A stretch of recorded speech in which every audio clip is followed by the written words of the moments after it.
Hey everybody, real quick, before we get into the Season 2 recap of The Flight Attendant, if you need a Season 1 recap tab in the upper right-hand corner, I got you covered. On to Season 2, Cassie is doing great. She's moved from New York to California, and she's sober. She's going to regular Alcoholics Anonymous meetings where she's linked up with a sponsor named Brenda, and she's even become an inspiration, mainly to a girl named Jenny. Her love life is also going great. She has a new boyfriend named Marco. He's a photographer. He's perfect. And she's still a flight attendant, but she has this side gig with the CIA. She's not a CIA officer, but she's known as a civilian asset, which her contact, Benjamin, has to remind her about when they meet up right before her flight to Germany. Cassie has this problem where she usually follows her mark. All she's supposed to do is do what she's told. Take pictures of the guy, leave him be. But normally, she decides to get a little too close. She looks at it like she's going above and beyond. Benjamin looks at it like she's putting herself at risk. He gives her a picture of the latest mark, a guy named Will Kotoff. And all they want her to do is to observe him in the hotel. That's it. He lets her know that she really shouldn't carry around a picture of her mark, which is something that she also does. It's just stupid and dangerous. But all she can focus on is the fact that her and Benjamin have had this working relationship for a while, and she doesn't know anything about him. And he's not interested in telling her anything about himself. Benjamin leaves, and Cassie goes to board the plane. While she's heading to her gate, she runs into a familiar face and a guy who definitely knows what she's going through. Shane.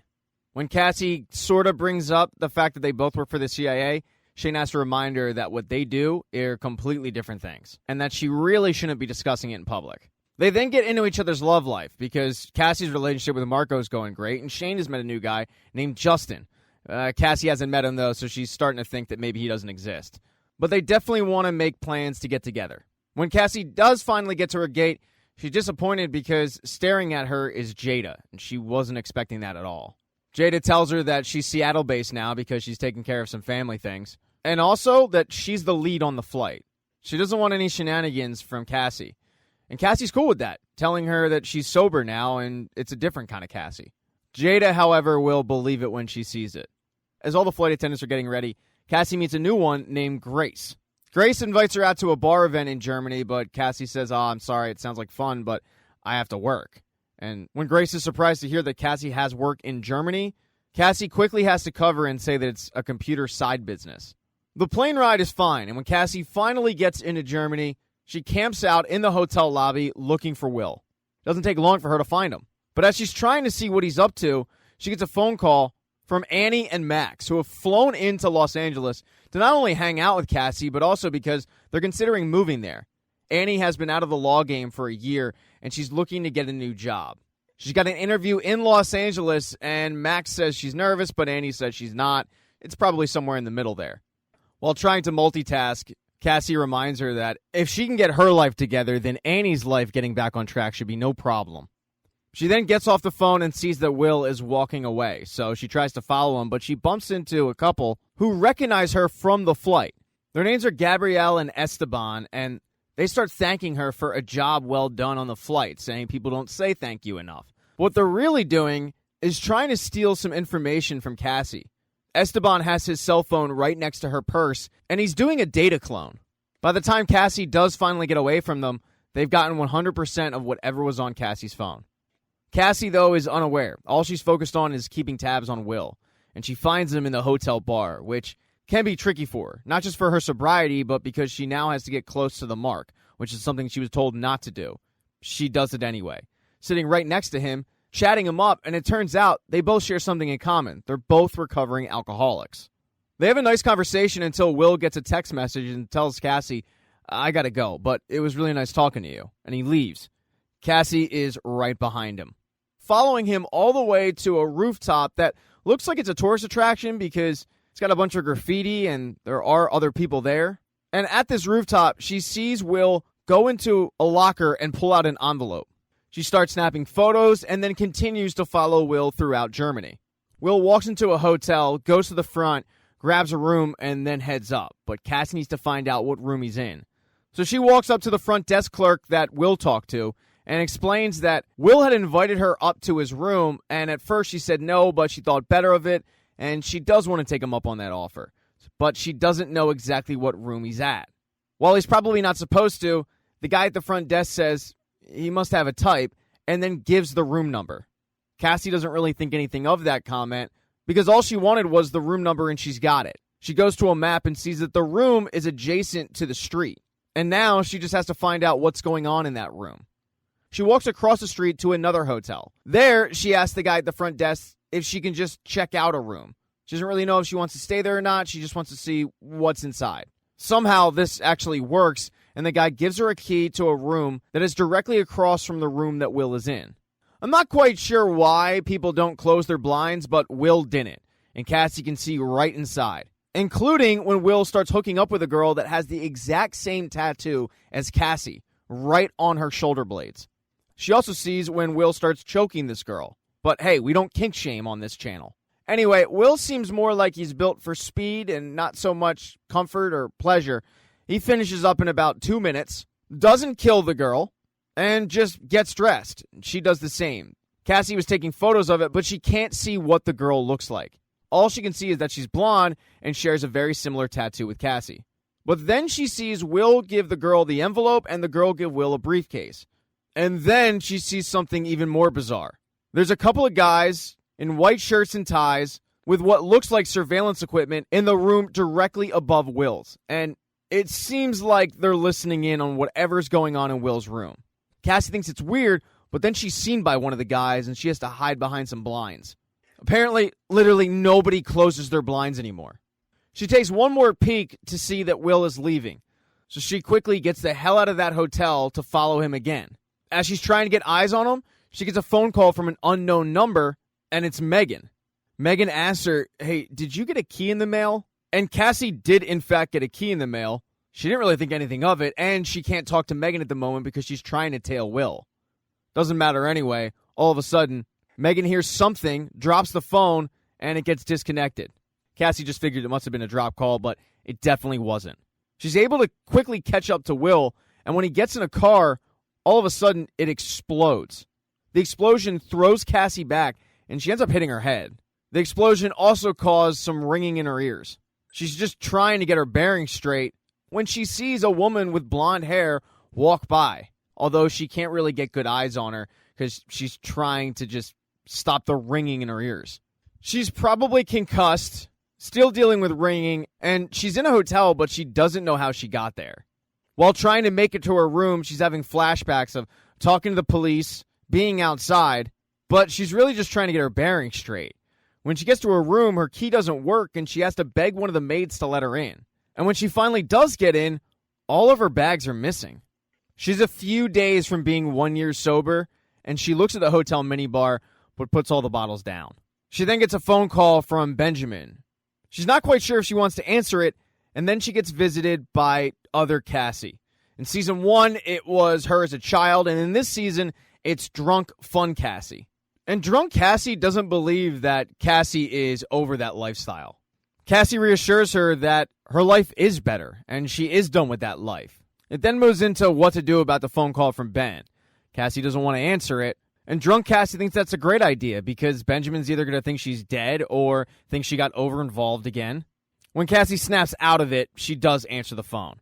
Benjamin heard about the explosion and just wants to make sure she's okay. Cassie lies and says she didn't follow him and she didn't hear any explosion. She just watched him in the hotel lobby and then went up to bed. She didn't see anything. He tells her that the security camera footage should have more, but he's just glad in the moment that she's okay. She then tries to deal with her missing bags. She calls down to the front desk asking if they know anything about them. And the guy at the front lets her know that Cassandra Bowden had checked out. And obviously, Cassie never did check out. The next morning, she gets dressed to go back on the flight home and runs downstairs where another woman at the front desk recognizes her but calls her Mrs. Borden. Cassie's confused because she's never met this woman, and the woman tells her that they met when Cassie checked out. Cassie was wearing sunglasses, although Cassie wasn't wearing sunglasses. The woman that passed Cassie on the sidewalk with identical hair, she had sunglasses on. She tells the woman that she must be mistaken because she never checked out. And the woman assures her that she did check out. She was wearing an identical uniform. All of this is making Cassie rethink everything. When she does finally get on the plane, Jada and Grace are both talking about the explosion, which is being blamed on a gas leak. And Cassie tells them both she's a little shaken up. When the flight takes off, Cassie and Grace start talking about the explosion, but these two have been hitting it off a little bit. So Grace takes her phone, puts her number in it, and says, hey, we'll hang out in LA.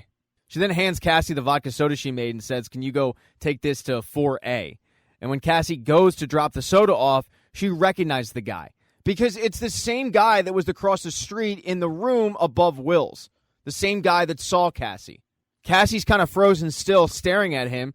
It's not just because, by the way, that she recognizes him. It's also because he has a glass eye or just a messed up eye. I don't know. I'm not an ophthalmologist.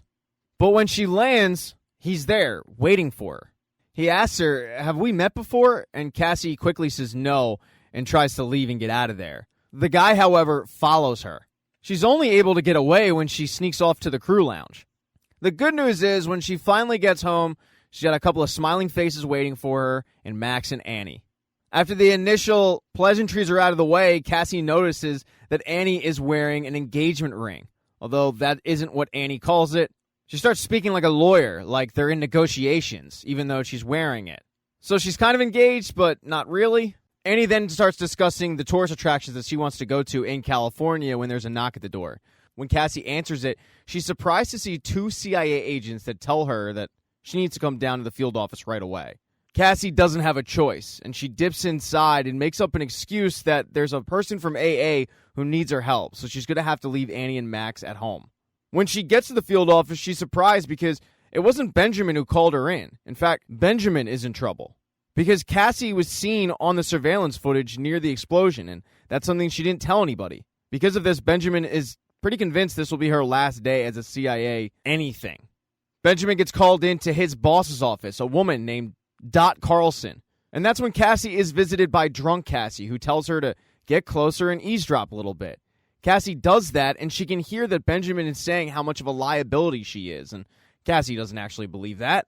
But to her surprise, Dot is defending her, saying that how many people could have woken up next to a dead body and gotten home. She then gets called into Dot's office. Dot explains that technically she hasn't done anything wrong, and that she realizes how hard it is to be a female in this line of work. When a man takes a risk, it's thought of as being bold. When a woman takes it, it's thought of as careless. So Dot feels for Cassie in this moment. She also reveals to Cassie that Ben fought to be her handler, which Cassie was unaware of. She starts asking Cassie how she's dealing with everything, and Cassie says, I have something to show you, and pulls out her cell phone, which comes as a real surprise to Dot because cell phones were supposed to be taken. She can't figure out how Cassie got in the office with it, and Cassie doesn't really have an answer for it. But she starts showing her the photos of what she saw in Berlin. Dot, though, is pretty confused at what she's looking at. Cassie tries to explain some more, but Dot cuts her off and tells her that the man she was following was an informant for the CIA. And unfortunately for him, a faulty gas main is the result of the explosion. Cassie starts asking about the woman, though. I mean, she did have the same tattoo. And Dot's conclusion is that a lot of women in their 20s made similar life choices. Right before she kicks Cassie out, she tells her she needs to be careful about how she talks about all of this. If people think that Cassie's involved, it's going to be really bad for her. Oh, and they're grounding her. She won't be flying for a couple of days. She's just going to have to lay low. And she doesn't have a say in that. As she's leaving the CIA office, she gets in an elevator, and that's when she sees him. The same guy from the room in Berlin, the same guy who was on the plane, and she is freaked out. She starts hammering the elevator door to close, but right before it does, it seems like he sees her. When she gets home, Annie and Max are waiting for her. She gives him an excuse on what she was doing, and then Max asks about the weird letter that she got, and it's the same letter that had the key in it. What he finds odd is it's got European postage on it. It's addressed to her from her. She comes up with a horrible lie saying she was testing out the postal system. Annie doesn't really buy it, although she doesn't care. She's starving. Before they head out to eat, Cassie has some things to take care of. She heads into the bathroom to go call Megan back. When she does, Megan doesn't answer. That's because Megan is in a bar, away from her phone, closely watching some Asian guy. When she steps out of the bathroom, she's all ready to go get some food, and then she gets a text message from the airline she works for telling her that they've located her luggage and they're dropping it off within the hour. But by her reaction, Annie can tell that this isn't really good news when it should be. And the thing is, Cassie's freaked out because how did they locate her luggage? Annie ends up calling her on this because she's been coming up with weird excuses for things all day. So Cassie uses the gas main explosion as an excuse on her weird behavior. A little while later, her luggage does arrive, but it's been tampered with. There's a ribbon that's been moved, and then she opens it up. It's not her uniform. There's an old school viewfinder, and then there's a blonde wig with blood on it, and that's when she starts freaking out. She's not the only one, though. Annie and Max are also freaking out. She tells them that she's starting to think somebody is pretending to be her, and none of them really know how to respond to that. In episode 2, they do go to In-N-Out Burger, but when they get back, they start trying to figure out exactly what's going on. They start off with the old school viewfinder, and the photos are super weird, but one of them includes Cassie, who is looking at Will. So clearly, somebody made their own slideshow. All of this is way too weird for Annie. She asks Cassie what's going on, and Cassie comes clean that she's working with the CIA. She tells them everything. At the end of it, both Annie and Max are really surprised, but Annie picks up the wig and notices that it smells like a perfume called Santal 33, which is apparently really expensive. Annie then asks if she's told any of this to Benjamin, and of course, Cassie hasn't. But speak of the devil, Benjamin calls Cassie up.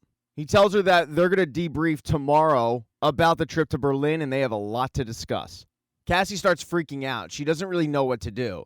Does she tell Ben? Does she not? And Annie's advice is to not mention it, because all of it, the viewfinder, the wig, it could all be exculpatory evidence.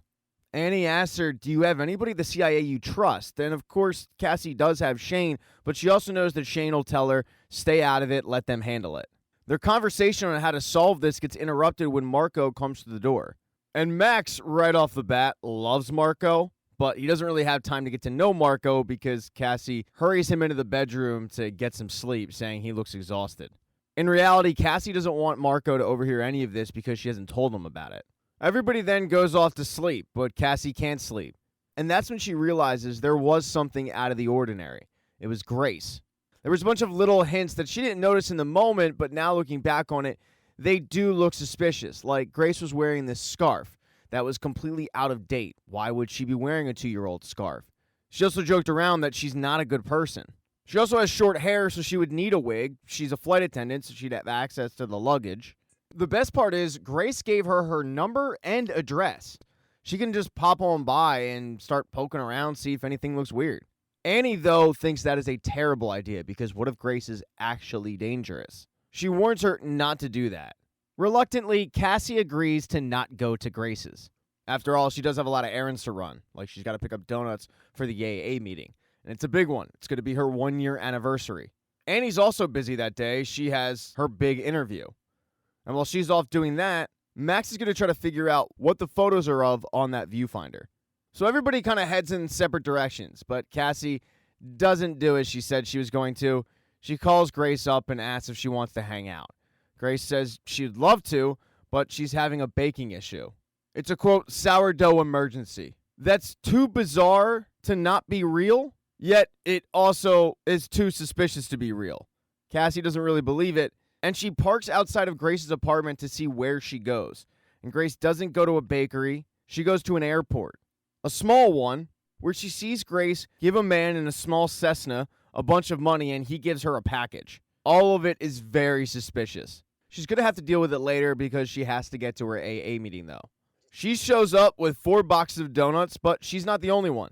Davey shows up, too. He's been in town supporting Cassie, and Cassie almost ran into him while she was tailing Grace at a farmer's market. She overheard Davey talking to another one of the guys at the farmer's market that he was staying in town for a little bit to support his sister. He is extremely proud of Cassie's growth and her sobriety. But he did notice her at that farmer's market, and he asked her, did I see you there? But Cassie just lies and says, oh, no, why would I go to a farmer's market? He then gives her a bear that says Easy Does It with his voice recorded in it. Very nice gesture. And then out of nowhere, Jenny comes in hot. She gets introduced to Davey, gives him a hug, and overall just seems extremely clingy. Marco then shows up right before the meeting starts because Marco is also in recovery. Everybody in the meeting knows that this is Cassie's 1-year anniversary. So when she gets her chip, she gives a little bit of a speech, thanks most of the people that are there. But as she's doing so, she's getting heckled by drunk Cassie. She's able to snap out of it, though, pretty quickly and wrap the speech up. At the end of it, Marco tells her that he has a bunch of those chips, but the 1-year chip meant the most. and she should feel really proud of herself. Brenda then walks up and asks her how the letter to her dad is coming, and Cassie groans, saying, "You gotta ask me that now?" But Brenda reminds her that the trip to her dad's grave is coming up soon, so she's gonna have to finish it, which Cassie knows.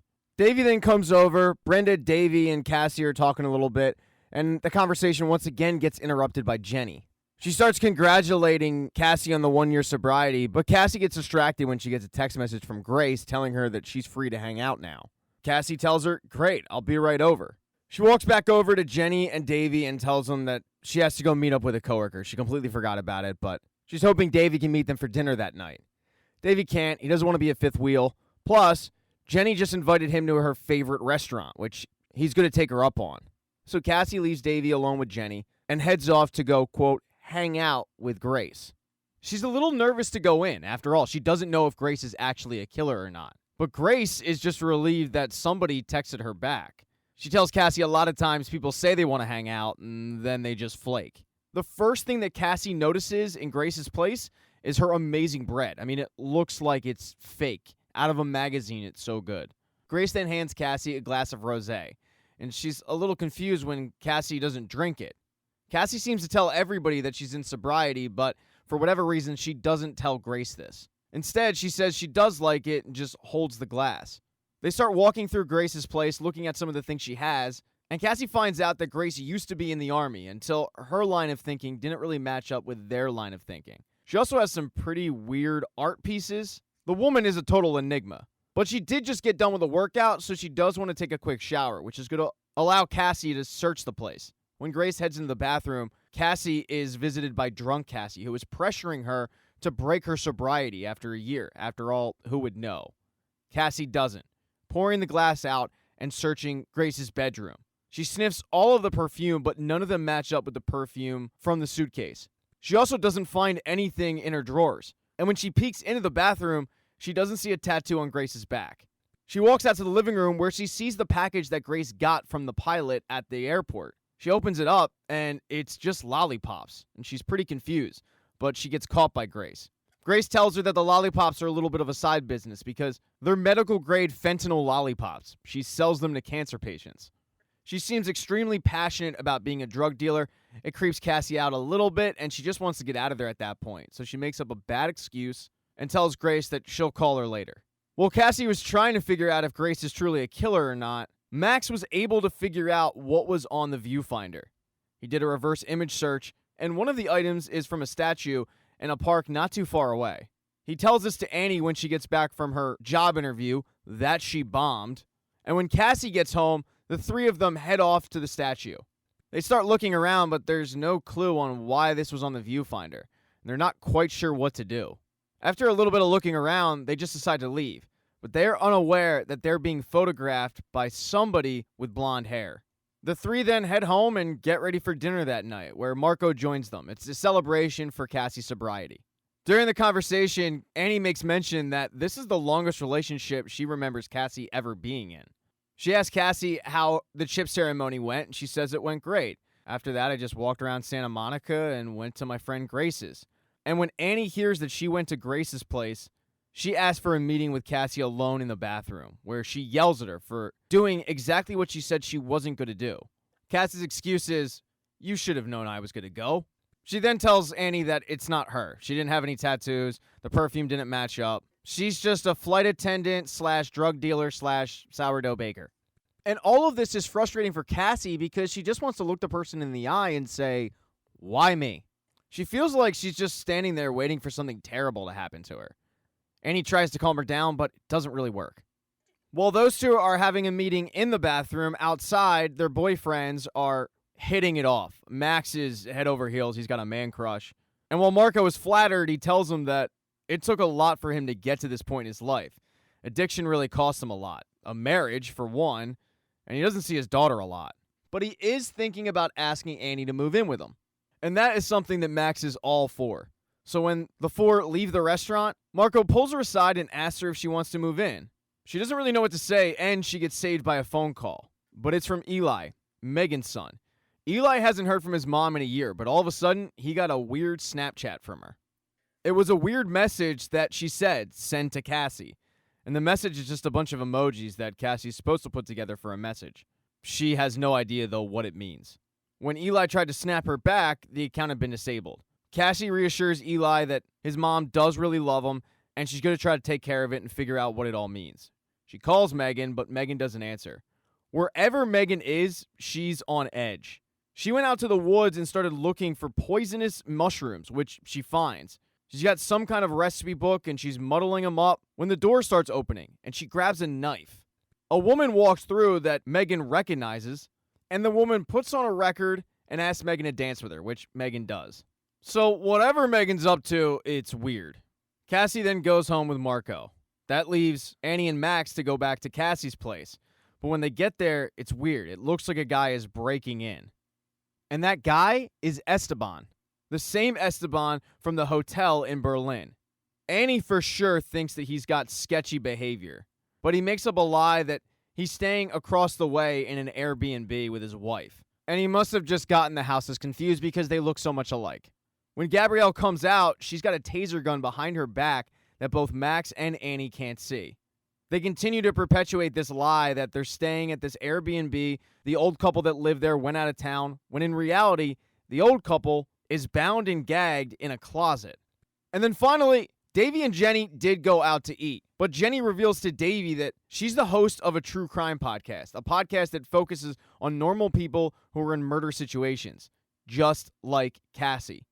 Davey feels betrayed because he feels like he was invited to this lunch/dinner just so Jenny could get some dirt on his sister. He starts to leave, but she ropes him back in by saying, Cassie woke up next to a dead body, and everybody focuses on her, but that must have been really tough on you. He reveals to her that it has been hard. Him and his husband have also been going through some problems. And he seems appreciative when she tells him, if you ever need someone to talk to, I'm here.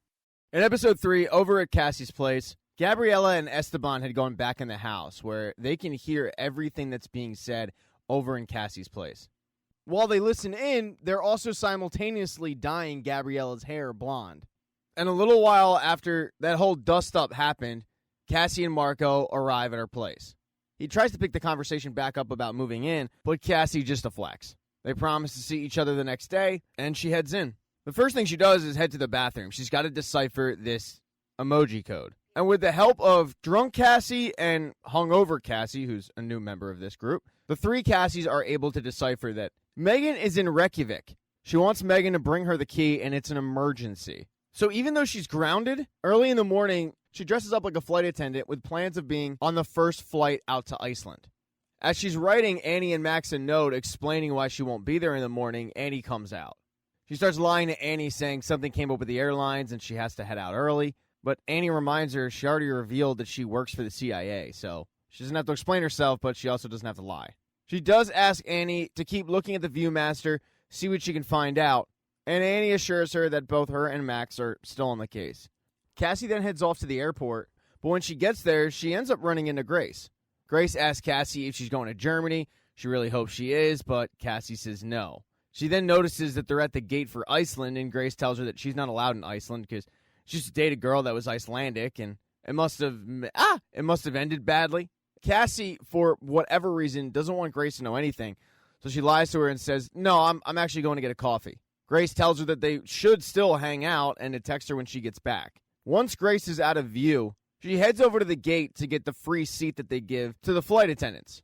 But there's one flight attendant ahead of her. As bad luck would have it, somebody else from the airline wants to go to Iceland that day. And unfortunately for Cassie, this girl, named Carol, has seniority. But the good thing for Cassie is she has a little dirt on Carol, because everybody calls her Black Market Carol. While she has all this seniority, she's a little sketchy. Cassie tries to be the good cop first, giving her a sob story about her grandmother in Iceland and how she's passing away, how Cassie wants to see her again. But when Carol is still dead set on going to Iceland, that's when Cassie has to play bad cop and tell her that it would be unfortunate if the airline found out she was selling free airline passes to her friends.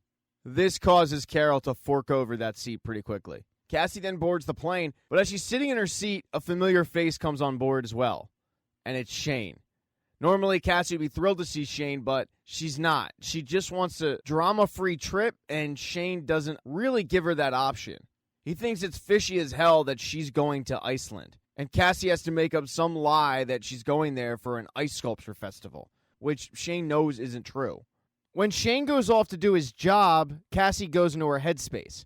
She starts trying to convince herself that everything's fine. Even though Shane didn't believe all that, Annie and Max are working on the viewfinder, and Megan needs her. She's expecting to see drunk Cassie or hungover Cassie, but it's a whole new Cassie. Dressed up like a flight attendant, we get to meet good choices Cassie. The Cassie that she would be if she didn't make stupid decisions. This Cassie doesn't drink, signals when she's changing lanes, gets the Diet Coke instead of the regular. Everything Cassie really should be, but isn't. Good choices Cassie tries to convince regular Cassie that maybe she should just relay all this information to somebody more qualified, like Shane. That's when Cassie realizes that Shane being on this flight isn't a coincidence. He's not even working that route. He must also know that Megan's in Reykjavik. After all, Megan is wanted for treason, and Reykjavik doesn't have any extradition. It would make perfect sense of why she was there, and it would also make perfect sense of why Shane, working for the CIA, would want to get to her. Because of that, Cassie knows she needs to get to Megan first. That's not exactly what Good Choices Cassie was referring to, and then regular Cassie snaps out of it. She had been to Reykjavik plenty of times with Megan, so she starts writing down on her phone all the places they used to go to. As she's flying off, Max is still trying to cross-search the images from the viewfinder on the internet. He's not really having luck, though. He's going to continue to let his computer do the work and hope for the best. But he has to get ready for lunch that day with his parents. It's one of the reasons why him and Annie flew out there. Max is originally from California, and this is a big deal. Because Max has never brought home a girl before, so the fact that he's bringing home Annie is huge. Annie forgot, though. She's not really in the right headspace to do this, but it's too late to cancel. Before they can get ready to go to lunch, Marco shows up with a bunch of roses.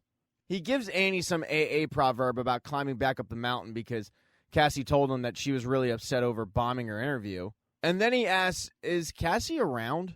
In Cassie's rush to go to Iceland, she completely forgot to tell Marco they weren't hanging out that day.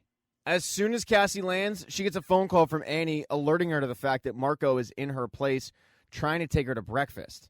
Annie starts giving Cassie crap about the fact that Marco doesn't know what she does as a, quote, side gig, and then tells her that if she's not serious about Marco, she's got to let him go, because it's clear that he's head over heels for her. Cassie kind of rushes to get off the phone. Then she goes and checks in the hotel and starts the quest for Megan. Every bar she goes into, though, she ends up striking out. She's also having sensory overload because she knows she's being stalked by somebody who's trying to be her double, and she's surrounded by white women with blonde hair. Even though there's a probably 1% chance that one of these women is the stalker, it's just freaking her out knowing that one of them could be. She then thinks she sees Shane, so she tries to get the hell out of there as quickly as possible because if he is tailing her, she wants to lose him. She's got a few other places left she has to check, and while she strikes out at the next bar, which, by the way, is known for its world-famous sheep's head, she gets a phone call from Davey. And that lunch that Davey went on with Jenny must have worked wonders because he starts pitching Cassie on going on this podcast and doing an episode with her. Cassie reminds Davey, though, that the whole point of Alcoholics Anonymous is to remain anonymous. She also doesn't think she's big enough to even warrant this. And it's partly probably she doesn't want to do this podcast. And then, in the middle of her trying to turn Davey down, Shane shows up. Cassie tells Davey she has to call him back, and starts quickly coming up with an excuse on why she's standing outside of a bar at night. The one she comes up with is the bar she's standing in front of has the best sheep's head in the world, and she's just got to try it. So Shane calls her bluff, saying, yeah, let's go in. Let's try it together. While playing this charade with Shane, she gets a phone call from Benjamin that she has to send straight to voicemail. And Shane's clearly onto her. He tells her that most people that eat that end up getting sick, and then goes into the fact that it was such a coincidence she was on his flight, but he doesn't believe in coincidences. He warns her that there are things that she's not saying and things that he's not saying, and he would hate for those things to come between their friendship. As he's trying to beat around the bush, the waiter comes back with Cassie's credit card and tells her that it's been declined. Cassie knows that there's no way that happened, and when she checks, she had a fraud alert from her bank. Somebody back in the States was at a hardware store buying things that you would really only need if you were committing a murder, like tarps, chains, chloroform. So now Cassie has that to deal with. Once she gets back in her hotel room, she gets a phone call from Annie. The lunch with Max's parents is going really bad. Max's mom is coming on way too strong, trying to give Annie fertility drinks. She ended up taking off the engagement ring before she went in there as to not give off the, quote, wrong impression to his parents. And, they're also completely unaware of the fact that they were being watched the entire time by Esteban and Gabrielle, who were parked outside of Max's parents' place. And apparently they're not working quick enough for Gabrielle because she turns to Esteban and says if they continue to sit there and wait, somebody's going to beat them to the payoff. So yeah, things in the States aren't going great. But while at Max's parents', Annie gets a lead on one of the slides. She notices that the antique car in Max's dad's garage, the license plate matches one of the slides they had from the Viewmaster. She asks one of her friends at her old law firm to look into it, and then calls Cassie up to tell her about the discovery with the slide. Cassie, though, is more concerned with the credit card fraud. Somebody buying all of these shady items with her credit card, it's not a good look. Annie tries to calm her down, but Cassie gets off of the phone when a fire alarm in the hotel starts going off. She's been having problems with her ears ever since that explosion. Really bad tinnitus. And with all the stress that's going on, she suddenly has the urge to drink. She sits down, staring at the bottles, and she knows that she has to get to an AA meeting. She looks up the closest one and heads downstairs to go to it when she runs into Shane, who's camped out in the lobby waiting for her. Shane is done beating around the bush. He tells her that it's a really bad idea to come to Reykjavik and aid a fugitive. And she continues to play dumb about the whole scenario, but Shane knows exactly why she's there because Shane has been trying to get to Megan for over a year now. He's not there to be a flight attendant. He's there to close that case. Cassie still really isn't getting the message, so Shane pulls out a cell phone picture of a dead body saying that he doesn't want Megan or her to end up like the guy in the photo. It's a bad photo. He tells Cassie that there's a North Korean agent named Hawk who is searching for Megan, and she definitely doesn't want to cross paths with Hawk or anybody associated with Hawk, because if she does, she's going to end up dead. He really tries to hammer home the point that she is in actual danger. And after a little bit of back and forth, Cassie snaps at Shane, saying she doesn't know where Megan is and needs to mind his own business. She then heads off to the AA meeting. She gives a speech, feels better, but the next guy that comes up mentions how he's also from New York. And just last week, he met a woman from Long Island who reminded him of his big sister. That grabs Cassie's attention. After the AA meeting, she asks him, "Where did you meet this woman?" And he points her in the direction of a bar. About a block away from the bar, there's a gift shop that is selling a penguin keychain, the same one that was on the key that was sent to Cassie's house. But right before she heads into the bar, she gets a text message from Annie who lets her know that the picture that was on the Viewmaster was of a German car. Her friend was able to dig that up. Cassie immediately tries to call Annie back, but Annie doesn't want to talk. She had a big fight with Max about everything that happened at his parents' place, and she's just not in the mood. Cassie leaves a message saying that the car was the same car that exploded. She then heads into the bar, and sure enough, right behind it is Megan. Although Megan isn't thrilled to see Cassie. Immediately she asks, "What are you doing here?" And Cassie tells her, "I'm here to help." But Megan says, "I don't need your help. You being here is going to get us both killed." And that is very confusing to Cassie. But Cassie and Megan aren't the only ones in danger. Because back home, when Annie stepped foot into Cassie's place, she started to apologize to Max, but Max is passed out on the ground. And before Annie can even react, she's attacked by Esteban, who chloroforms her. And then finally, over with the CIA, Benjamin has been trying to debrief Cassie, but he can't get a hold of her. The one agent with the fake eye gives Benjamin a security camera still that shows Cassie talking to Will. While they know that they talked, they don't know what about, and that's what they need to find out from Cassie. She might have intel. Dot comes in for an update, and Benjamin gives her what he's got, but says that until he can get Bowden in front of him, he's not going to know what she knows. And Dot thinks that this is a positive for them, because Cassie is completely unaware of how valuable her intel is. Benjamin is pretty concerned, though. He feels like something is off with Cassie, and when he says, "We got to keep her on a tighter leash," Dot takes offense to it. So everybody's kind of on edge. Episode 4 picks up right where Episode 3 left off, with Megan trying to figure out why the hell Cassie is there.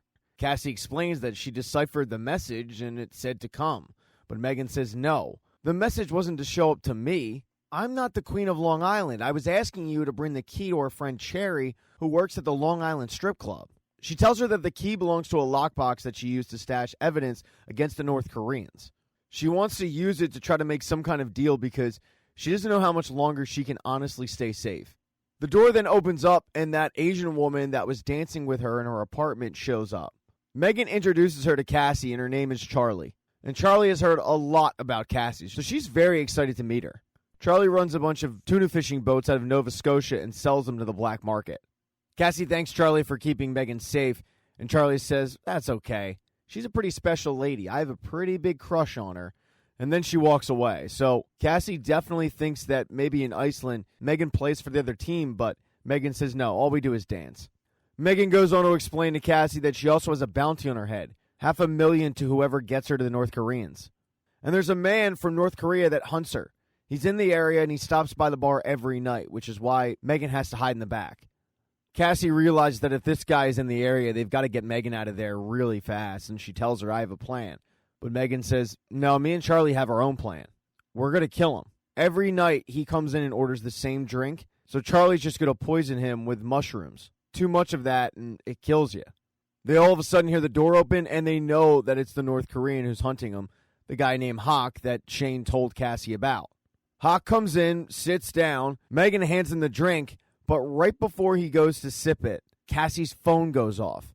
Hawk gets suspicious that somebody else is in the bar, so he goes to check, and there's Cassie and Megan just standing there with their arms up. But before Hawk can do anything, he gets stabbed by Miranda Croft. Cassie needed Miranda's help, so right before the flight left to Iceland, she texted her. Cassie is floored that Miranda came out. She figured she would send a business associate or somebody else. And Miranda tells her that she just got bored being the boss. It turns out she likes the chase. Miranda instructs Cassie to pat Hawk down, get his ID, and then she calls up the getaway vehicle. It's Cecilia. And Cecilia is pregnant, so congrats to her. But their plan gets changed when Hawk's friends show up looking for him. It forces them to go out the back, and as they're doing so, Miranda gets shot in the leg. It's the same leg she got shot in about a year ago. To get away from him, they hop on a bus that's headed to a lagoon for tourists. This will at the very least buy them some time. On the ride over, Miranda and Cassie get caught up, and Cassie tells Miranda about this double back in the States who's committing crimes as her. In the middle of her conversation, Cassie gets a phone call from Jenny. Jenny was the one who called when Hawk was in the bar that tipped Hawk off to someone being there. Cassie thinks it's a true AA emergency, but Jenny just wants to ask her if she'll come on our podcast, which Cassie has no interest in that and hangs up. They then arrive at the lagoon, but they don't even have time to enjoy it because the North Koreans are hot on their tail. Miranda calls up Cecilia to find out why exactly the North Koreans are still on them, and the answer that Cecilia gives is an honest one. She's got a baby on the way, and the bounty for Megan is way more than she gets paid. So Miranda, Cassie, Megan, and Charlie are going to have to come up with a backup plan. The women run into a sauna where they're cornered. They have nowhere else to go. And as they're being held at gunpoint, Miranda pops from around a corner and starts attacking the North Korean. It's a real team effort, but they're able to immobilize her and get away. Miranda is able to secure them a helicopter to try to get out of there.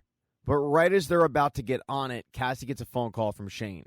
Shane apologizes for how he acted with Cassie, but explains that the stress of not being able to close this case is getting to him. The real reason he called, though, was just to make sure she's okay. And she says, "Yes, I am okay. It's complicated right now." And he cuts in and says, "If you're ever in any trouble, you know you could just ask me, right?" And Cassie says, "Yeah, if I was in trouble, you'd be the first person I'd call." Shane tells her that he's just a phone call away and hangs up. And maybe Shane did honestly just call to check up on Cassie, see how she was doing.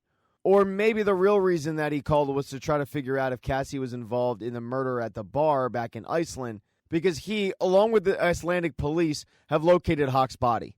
As soon as he gets off the phone with Cassie, he goes to a police officer, showing them Megan's photo and says, "This is Megan. She's likely traveling with a blonde. Get me eyes on all the airports." That's not going to help out Shane, though, because Cassie, Miranda, and Megan will be flying private. When the helicopter touches down, Cecilia is waiting for them. Miranda goes up to her because she's got a package that Cecilia has to give her. Cassie gets out of the helicopter next, and that leaves both Charlie and Megan to say their goodbyes. It's an emotional goodbye for the women, and Charlie gives Megan a necklace to remember her by. Megan immediately puts it on, but that's not the only thing that Charlie's giving her. She's giving her a bunch of money and also the poison mushrooms that she was planning on using on Hawk. You know, just in case. The women then get in their jet and head off back to the States. Miranda gives Megan her new identity. She's going to be a woman named Hildegard Buffon. We'll call her Hildy for short. She's also got them clothes so they can change and look different. Cassie assures her that Miranda knows what she's doing. Cassie's also compiled a list of things that they need to do when they get down to the States so that they can get Megan back to her family. But Megan cuts in and says, Cassie, do you know how hard it's been not being in my family for a year? It's felt like decades. And yes, I miss them and I want to see them, but do they want to see me? Do I want to even drag them back into this? Cassie assures her that they miss her and they are desperate to see her. But Megan is just freaking out at the thought. The two women then start getting caught up on what is going on in Cassie's life. Megan is extremely proud of her with AA, and she learns all about Marco. When Megan goes to sleep, Cassie then goes and talks to Miranda and thanks her for showing up, saving their ass. She needs one more favor, though. She needs to get Megan back to her family in Long Island. And as she's begging, Miranda cuts her off and says, look, I like you, but no more of this. I'm not your savior. And honestly, Long Island doesn't really fit me. The problem for Cassie is Miranda's mood completely changed after she got shot in the leg. Miranda likes Cassie. She just thinks that she has to go home and solve her own drama. That doesn't mean she didn't get her something, though. Miranda had Cecilia get Cassie a gift. It's nothing major. It's mace, a personal safety alarm, and olive oil that Miranda pressed herself. As those three women are flying back to the States, they're flying back into a mess. Back in Cassie's apartment, Max and Annie wake up to hear Gabrielle and Esteban arguing over the fact that they don't want to get screwed over by a flight attendant. The group is clearly looking for something in Cassie's apartment, and they're getting frustrated at the fact they're not finding it. When they get out of eyesight, Max starts trying to get the zip ties off of his hand, but he's caught by Esteban, who punches the crap out of him. Esteban's patience is non-existent at the moment, and he screams at them, "You need to tell us where Cassie Bowden is." Annie explains that she's on a flight, but Esteban looked at the flight records for all of the planes, and Cassie Bowden wasn't on any of them. Gabrielle actually stops Esteban from beating Max even more when she comes in and sees what's going on and says, "What are you doing? We have tools for that." And Gabrielle goes and gets those tools, showing them to Annie and Max so that Annie and Max know they're not playing games. The tool they decide to use, though, is a taser. When you turn it all the way up, the taser immobilizes you. But when you turn it down, it just hurts really bad. So that's exactly what they do, turning it all the way down and using it on Max, which works. As Max is in extreme pain, Annie thinks this is an opportune time to apologize to Max for everything that happened. She doesn't want to die having not cleared that up. And Gabrielle is so stunned that Annie is picking this time, of all times, to give this speech, that she just allows it. But Gabrielle isn't the only one who's stunned by this. So is Max. He tries to calm her down, but Annie keeps going, babbling, eventually revealing that the stress of possibly moving and getting a new job and leaving her old job with the mob is just getting to her. And when Annie brings up the mob, that catches Gabrielle's ear because she had no idea that Annie worked for that sort of thing. When Gabrielle asks about it, Annie thinks that this might be able to work in her favor, but she totally botches it. She clearly bluffs, but in doing so, she says, "Would you be intimidated by that sort of thing if you were, like, framing our friend and whatnot?" And Gabrielle is not intimidated because she can tell that Annie is lying, but she also doesn't understand what Annie means by framing. She's also sick of listening to the two, and she gets ready to taser both of them when Esteban stops her because he found something. It was the letter that Megan sent to Cassie from Iceland, so they know where Cassie is. Esteban and Gabrielle head over to the kitchen and start looking up flights to Iceland. While they're doing that, Max snaps a photo of them covertly. Gabrielle asks Esteban, should we let the North Koreans know that we have a lead? And he says no. A lead's not going to get us the bounty. We need eyes on Megan Briscoe first. And Annie, who is eavesdropping, recognizes that name. She can't figure out why these people want Megan. And she starts to wonder if they don't even want Cassie at all, if they're simply using Cassie to get to Megan. When Gabrielle and Esteban get the flight information, they head out, telling both Max and Annie that if they call the cops, they'll track them down and kill them. As soon as they leave, Annie gives Max a big hug and apologizes for taking the ring off. They then start to try to figure out exactly what this all is. What Annie can't figure out is why they blew up a car. And Max says, what if they had nothing to do with the bombing? I mean, they didn't seem that focused on Cassie at all. And that means that if Gabrielle isn't the double, then somebody else is out there pretending to be Cassie. They then start trying to get their bearings straight. But Annie notices that Gabrielle and Esteban, in their hunt for any information, went through her purse. And the problem with that is that's exactly where Annie put the ring, and she can't find it. The fact that Annie is so upset about losing the ring and the fact that she referred to it as my ring is pretty surprising to Max. But he has an idea. I mean, they are right across the way. And when Max looks out the window, their door is wide open. Annie and Max quietly head over there because they don't know if Gabrielle and Esteban had left, but they have. They start hearing a dog barking towards a closet that's closed, and when they open it, they are shocked to find an old couple tied up. They call the police and then have to wait for Cassie to touch back down so they can get a hold of her. When Cassie gets back to the States, her and Megan go through the airport, and she notices on the TV screen that there were 2 bodies that were pulled out of Echo Park that were wrapped in tarps and chains, everything that was bought with Cassie's credit card. She also notices that one of the onlookers is the guy with the bad eye from the CIA. She starts panicking. She can't really dwell on it too much, though. She has to get in an Uber and get Megan to safety. The safest place she can think of is her sponsor's house. When they arrive, she gets a phone call from Annie, and Cassie can immediately tell something's up with Annie. So Annie confesses that something weird happened with the neighbors, but she'll fill her in later. Cassie gets off the phone with Annie and goes to dump Megan off with Brenda. Brenda can tell that Cassie is going through something, and Cassie admits that she really wants a drink, but she didn't have one. Brenda explains that sobriety is never easy. Cassie then tries to go, but she has another issue because Megan doesn't want to stay there. She wants to get back to Long Island. She needs to get to that evidence before somebody else gets to it first. Cassie gives Megan the mace that she got from Miranda and tells her, "You only have to stay one night. I'm going to come back tomorrow and pick you up." She then heads to go meet up with Annie and Max, and Annie and Max fill her on everything. When Max shows her the photo, Cassie immediately recognizes Esteban from Germany. But while everything points to Gabrielle being Cassie's double, Max tells them that the Echo Park murders happened right after the couple left. They couldn't have gotten there in time, so it's not them. That all but confirms that somebody else is doing this. Security camera footage, the credit card purchases, all of this looks really bad for Cassie, and she knows it. She knows what she has to do. Head to the CIA and tell somebody. When she gets there, she finds Benjamin, who has been drinking in his office alone because he's been dealing with a lot of pressure. He tells her, "I'm so hard on you because I'm trying to protect you. This is dangerous work." Cassie asks him, "Are you okay?" And Benjamin says, "No. I lost 2 analysts today. Those 2 people that were killed in Echo Park, they were mine. They were murdered, and we don't have any idea why they were there or who did it." Cassie can tell that at the moment, Benjamin is in a very vulnerable place. And she recognizes it because it's somewhere that old Cassie used to live in. She sits down on the couch and starts holding his hand, and he tells her, "The door's over there." And the fact that she's also going through stress and she likes to do bad things, it leads her to not getting up and walking out that door, even though she knows she should. This guy's good looking. He reeks of liquor. She gives in to temptation and ends up jumping all over him. So good on you, Benjamin. I mean, really good job. I'm jealous.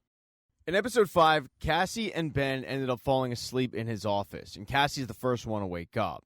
She's horrified at what she did, but she notices her file sitting on Ben's desk, so she starts snapping photos of everything in it so she can look back on it later.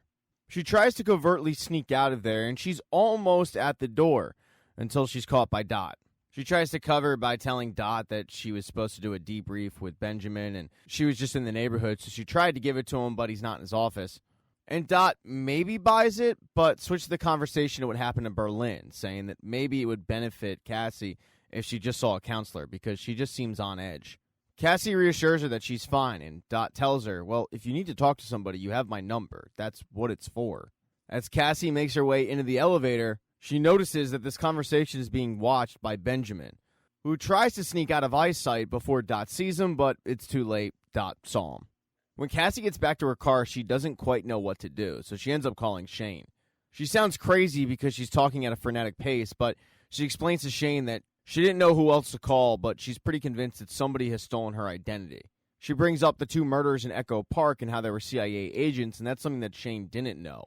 He also warns her that she probably shouldn't be saying all this, but Cassie doesn't stop. She says that she has proof that the murders are connected to Berlin because of these slides on a Viewmaster toy. And when she says that, that perks Shane's ears up. It's as if Shane knows something. He doesn't tell Cassie anything other than to lay low before training that day because they have training for Imperial Atlantic that they need to do in order to stay flight attendants. Cassie completely forgot about it because she's too concerned with the fact that somebody might be framing her from inside the CIA. Shane then hangs up the phone on her, and Cassie heads home before training, where she finds Annie and Max. She explains everything that she did, including sleeping with Benjamin, and starts printing out the photos that she took from Benjamin's office. While Annie wants to slap her on the wrist for sleeping with Benjamin and cheating on Marco, Max brings up the point that they wouldn't have any of this new information had she not done it, so good on you. Through all the stress, Cassie says, I want to drink. It's the reality of my situation. It's the reality of my life now. I'm always going to want to drink. And one of the reasons why was one of the things in her file. It's her psych evaluation. It says that Cassie has narcissistic delusions, borderline sociopathic tendencies, needs constant praise, although that one she admits is probably true. But the rest of it really isn't Cassie.